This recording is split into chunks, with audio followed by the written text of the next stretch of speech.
ओम नमः शिवाय।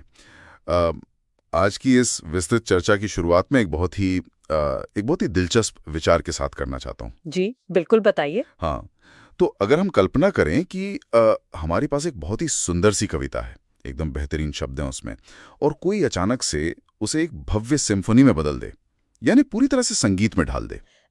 वो तो एक एकदम अलग ही अनुभव होगा। बिल्कुल। और हमारा जो आज का विषय है, सामवेद, वो कुछ ऐसा ही है।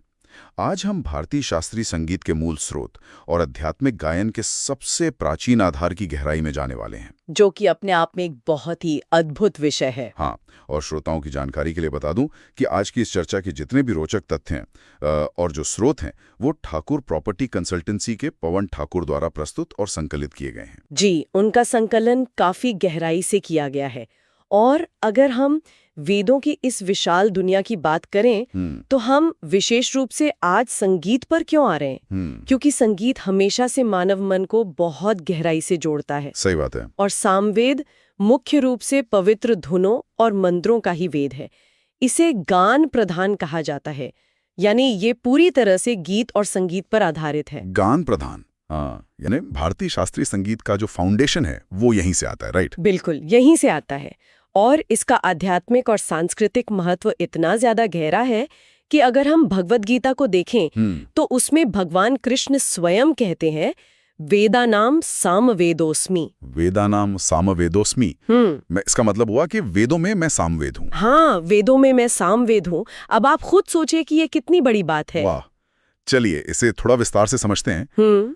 मेरा मतलब है कि अगर हम ऋग्वेद को देखें, तो क्या हम ये कह सकते हैं कि ऋग्वेद एक लिखी हुई स्क्रिप्ट है और सामवेद उसका एक म्यूजिकल साउंड ट्रैक है? देखने में ऐसा लग सकता है। और छांदोग्योपनिषद का एक संदर्भ भी है, जहां कहा गया है या ऋक् तत्साम। इसका क्या अर्थ हुआ? इसका मतलब है कि जो ऋक् है वही साम है। तो इससे इनके गहरे संबंध का तो पता चलता है, लेकिन ये सिर्फ एक कॉपी नहीं है ना? बिल्कुल नहीं। इसे सिर्फ एक साउंड ट्रैक या कॉपी कहना गलत होगा।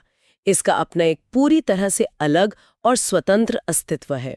यहाँ जो बात सबसे ज्यादा आकर्षक है, वो ये है कि ऋग्वेद के मंत्र केवल 3 बुनियादी उच्चारणों में पढ़े जाते हैं। अच्छा, केवल 3? हाँ, उदात्त, अनुदात्त और स्वरित।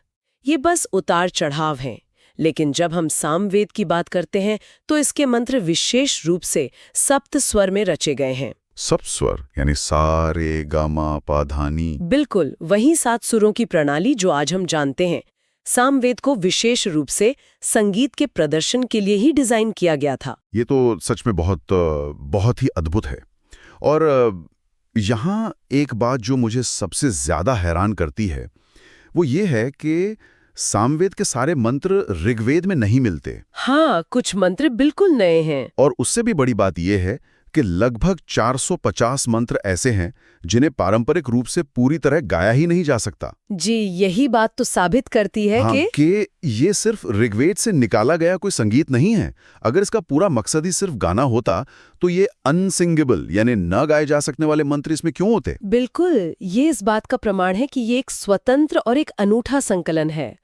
ऋषियों को ये बहुत अच्छी तरह पता था कि किन शब्दों को 7 सुरों में ढालना है और किन शब्दों के मूल उच्चारण को जस का तस रखना है।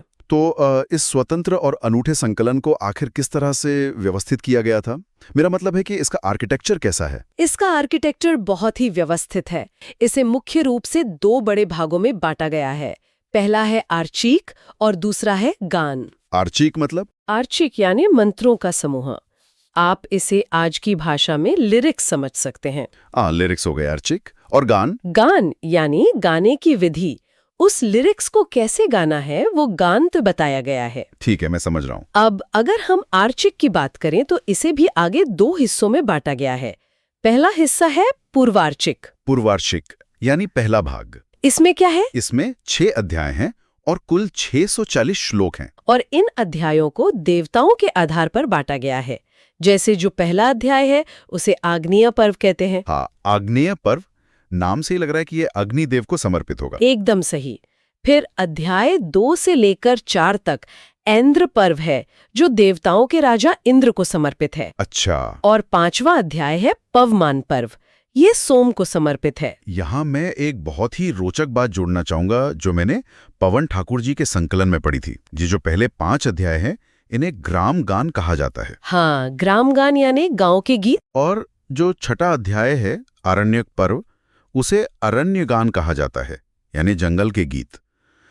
अगर मैं इसे आज के समय से जोड़कर देखूं तो ये बिल्कुल आज की मूड प्लेलिस्ट की तरह लगता है ना? हाँ, बिल्कुल कह सकते हैं। जैसे हम सिटी लाइफ या रोड ट्रिप के लिए एक अलग प्लेलिस्ट बनाते हैं जो थोड़ा एनर्जेटिक होती है। वो हमारा ग्राम गान हो गया। और जब हम एकांत में होते हैं या प्रकृति के बीच नेचर रिट्रीट पर जाते हैं तो एक शांत सी प्लेलिस्ट सुनते हैं। हाँ, वो अरण्य गान हो गया। बहुत ही शानदार तुलना है ये। और इसके बाद सामवेद का दूसरा भाग आता है, उत्तरार्चिक। उत्तरार्चिक में क्या शामिल है? इसमें 21 अध्याय हैं और 1225 श्लोक हैं।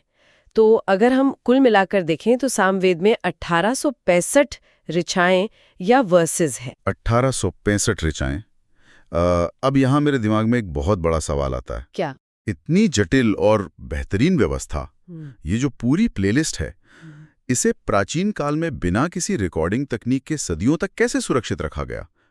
कोई पेन ड्राइव नहीं, कोई कागज नहीं, फिर भी ये धुनें कैसे बची रहीं? यही तो हमारे आचार्यों की परंपरा की ताकत थी।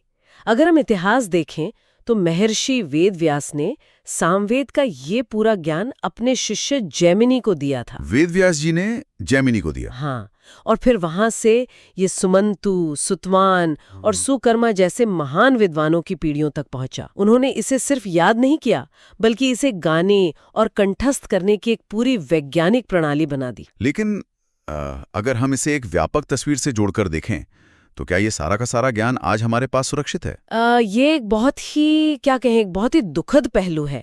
प्राचीन विद्वान पतंजलि ने अपने समय में लिखा था कि सामवेद की मूल रूप से 1000 शाखाएं थीं। 1000? हाँ, इसे सहस्रवर्त्म सामवेदः कहा जाता था। 1000 शाखाएं। और आज हमारे पास कितनी बची हैं? आज केवल 3 ही बची हैं, कौथुमिया, राणायनीय और जैमिनीय। तो सिर्फ 3? हाँ, यानी 1000 में से 997 शाखाएं हमेशा के लिए विलुप्त हो गई। ये सच में एक बहुत बड़ा आहा पल है कि ज्ञान का कितना विशाल हिस्सा हमने समय के साथ खो दिया। बिल्कुल। और जो बचा है वो कितना अनमोल है, इसकी तो हम कल्पना भी नहीं कर सकते। और इसीलिए ये बहुत जरूरी है कि जो 3 शाखाएं आज बची हैं, हम उन्हें समझें। हमें ये देखना चाहिए कि वे असल में समाज को क्या संदेश दे रही थीं। तो उन बची हुई शाखाओं का मूल संदेश क्या है? क्या वो सिर्फ पूजा पाठ तक सीमित थी? नहीं, बिल्कुल नहीं। सामवेद केवल कोई यांत्रिक कर्मकांड नहीं है। यह मुख्य रूप से अग्नि, इंद्र और सोम की एक बहुत ही संगीतमय पूजा है। संगीतमय पूजा। जैसे इसमें अग्नि और इंद्र से क्या प्रार्थना की जाती थी? इसमें अग्नि से धन और सुरक्षा मांगी जाती है। अग्नि को देवताओं तक संदेश ले जाने वाला माना गया है और इंद्र को एक महान योद्धा और मित्र के रूप में देखा गया है, जिससे शत्रुओं का नाश करने और शक्ति देने की प्रार्थना की जाती है। अच्छा, अग्नि और इंद्र की बात तो समझ में आती है, लेकिन यहाँ एक बहुत ही महत्वपूर्ण सवाल खड़ा होता है। जी, पूछिए। ये जो सोम का जिक्र बार बार आता है, अक्सर लोग सोचते हैं कि सोम सिर्फ एक पीने वाला पदार्थ था, कोई प्राचीन ड्रिंक। क्या सामवेद में भी सोम का यही मतलब है? ये एक बहुत ही आम गलतफहमी है।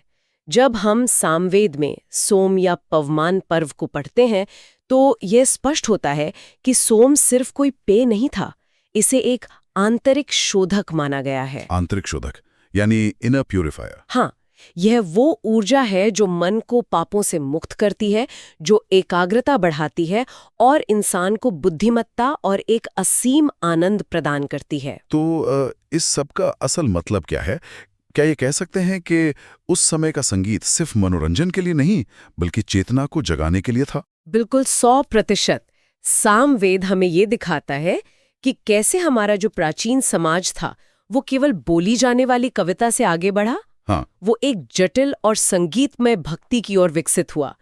ये हमारी सांस्कृतिक विकास और लोक कला का एक बहुत बड़ा प्रमाण है कि हमने संगीत को आध्यात्म से जोड़ दिया। ये वाकई में बहुत गहरा विचार है। हाँ। अगर हम पूरी चर्चा को समेटें तो ये साफ हो जाता है कि सामवेद केवल कुछ पुराने मंत्रों का संग्रह भर नहीं है। जी, बिल्कुल नहीं। बल्कि यह इंसानी भावनाओं, संगीत के साथ सुरों और आध्यात्मिकता का सबसे प्रारंभिक और वैज्ञानिक संगम है। हाँ, और ये संगीत के माध्यम से ब्रह्मांड के साथ एक होने का तरीका था। बिल्कुल। और इसी के साथ हम आज की इस विस्तृत चर्चा के अंत पर आ गए, लेकिन जाने से पहले मैं एक विचार छोड़ना चाहता हूँ। जी बिल्कुल। आज की दुनिया में हम हर दिन नया संगीत सुनते हैं। हमारे फोन्स में हजारों गाने हैं, लेकिन सोचिए, हजारों साल पहले संगीत को केवल बैकग्राउंड में बजने वाला कोई मनोरंजन नहीं, बल्कि मन की शुद्धि और ब्रह्मांड से जुड़ने का सबसे शक्तिशाली माध्यम माना जाता था। सही बात है। तो सोचने वाली बात यह है कि क्या आज हम जो संगीत सुनते हैं उसमें वो पुरानी शुद्ध करने वाली ताकत बाकी है, या शायद हमें संगीत को सुनने का अपना तरीका ही बदलने की जरूरत है। ये बहुत ही गहरा सवाल है जिस पर हम सबको सोचना चाहिए। बिल्कुल। हम सभी को इस पर खुद विचार करना चाहिए कि संगीत हमारे जीवन में आखिर क्या भूमिका निभा रहा है। इसी विचार के साथ आज की चर्चा को यहीं समाप्त करते हैं। ओम नमः शिवाय। ओम नमः शिवाय।